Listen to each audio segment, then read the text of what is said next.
वाराणसी से बजरंग बली तिवारी पत्रकार की खास रिपोर्ट। वाराणसी अपना दल की कृष्णा पटेल को नहीं मिली ट्रैक्टर यात्रा की अनुमति।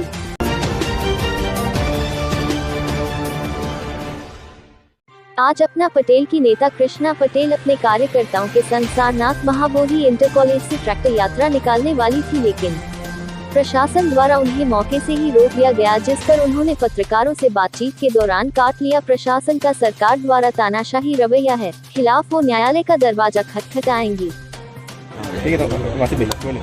मैम, ये अधिकार रैली निकालने वो क्या कुछ ये अधिकार रैली निकालनी है क्या, कहाँ से निकल रही है और क्या कुछ चीज़ है?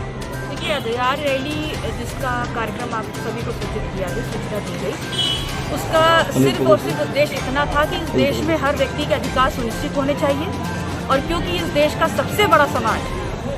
जो है वो इस देश का बहुजन समाज है। और आज हम जिस जन्म स्थली पर खड़े हैं, जिस स्थली पर खड़े हैं, बौद्ध स्थली पर, वहाँ से गौतम बुद्ध ने ये धर्मादेश दिया था कि बहुजन हिताय बहुजन सुखाय। तो हर समाज की बात की है, और ऐसे ही समाज, चाहे वो दलित हो, चाहे वो पिछड़ा हो, चाहे वो किसान हो, चाहे वो गमेरा हो, इस देश में उसके अधिकार सुनिश्चित नहीं है। और उनके अधिकारों को सुनिश्चित करने के लिए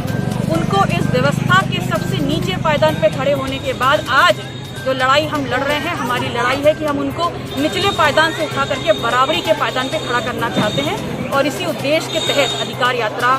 को हमने शुरू करने का एक निर्णय लिया। आज स्वयं ट्रैक्टर चला के आप विभिन्न जिलों में जाने वाली थी, आगे का भी कार्यक्रम है आपका, क्या आपको रोका गया है या कुछ?